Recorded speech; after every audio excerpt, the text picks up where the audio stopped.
ನಮಸ್ಕಾರ.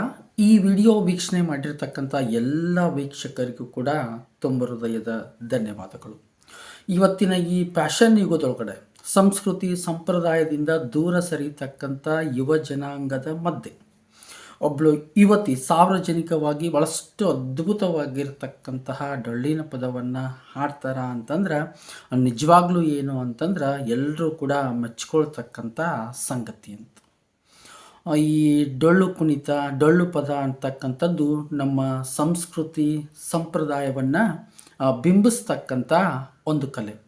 ಇವತ್ತಿನ ಯುವ ಜನಾಂಗ ಸಂಸ್ಕೃತಿ ಸಂಪ್ರದಾಯಕ್ಕೆ ವಿಮುಖವಾಗಿ ನಡೆದುಕೊಳ್ಳುತ್ತಿರ್ತಕ್ಕಂಥ ಸಂದರ್ಭದಲ್ಲಿ ಒಬ್ಬಳು ಯುವತಿ ಅದ್ಭುತವಾಗಿ ಏನು ಅಂತಂದ್ರೆ ನಮ್ಮ ಸಂಸ್ಕೃತಿಯನ್ನು ಪ್ರತಿಬಿಂಬಿಸ್ತಕ್ಕಂತಹ ಡೊಳ್ಳಿನ ಪದದ ಕಲೆಯೊಳಗಡೆ ಅಂತ ಭಾಳಷ್ಟು ಏನು ಅಂತಂದ್ರೆ ಹಿಡಿತವನ್ನು ಸಾಧಿಸಿರ್ತಕ್ಕಂಥದ್ದು, ಅದ್ಭುತವಾಗಿ ಹಾಡ್ತಕ್ಕಂಥದ್ದೇನು ಅಂತಂದ್ರೆ ನಿಜಕ್ಕೂ ಏನು ಅಂತಂದ್ರೆ ಖುಷಿಯಾಗಿರ್ತಕ್ಕಂಥ ಸಂಗತಿ.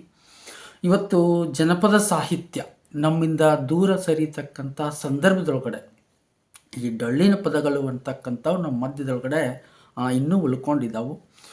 ಸಾಕಷ್ಟು ಪ್ರಮಾಣದೊಳಗಡೆ ಇನ್ನೂ ಆ ಒಂದು ಕಲೆಗೆ ಪ್ರೋತ್ಸಾಹ ಸಿಗಬೇಕು. ನಿಜಕ್ಕೂ ಆ ಯುವತಿ ಭಾಳಷ್ಟು ಅದ್ಭುತವಾಗಿ ಹಾಡಿದ್ಲು. ಈ ವಿಡಿಯೋ ವೀಕ್ಷಣೆ ಮಾಡಿರ್ತಕ್ಕಂಥ ತಮ್ಮೆಲ್ಲರಿಗೂ ಕೂಡ ತುಂಬ ಹೃದಯದ ಧನ್ಯವಾದಗಳು.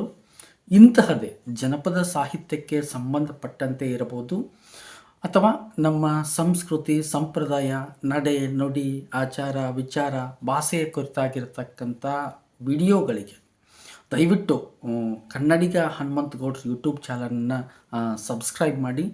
ವಿಡಿಯೋ ವೀಕ್ಷಣೆ ಮಾಡಿರ್ತಕ್ಕಂಥ ತಮ್ಮೆಲ್ಲರಿಗೂ ಕೂಡ ಧನ್ಯವಾದಗಳು. ಅದರ ಜೊತೆಗೆ ಭಾಳಷ್ಟು ಅದ್ಭುತವಾಗಿ ಏನು ಆ ಡೊಳ್ಳಿನ ಪದವನ್ನು ಹಾಡಿದ್ರಲ್ಲ ಆ ಯುವತಿಗೆ ನಾನಷ್ಟೇ ಅಲ್ಲ ತಮ್ಮೆಲ್ಲರ ಪರವಾಗಿ ಕೂಡ ಒಂದು ಧನ್ಯವಾದಗಳನ್ನು ಹೇಳೋಕ್ಕೆ ಇಷ್ಟಪಡ್ತಾ ಇದ್ದೀನಿ. ಎಲ್ಲರಿಗೂ ನಮಸ್ಕಾರ.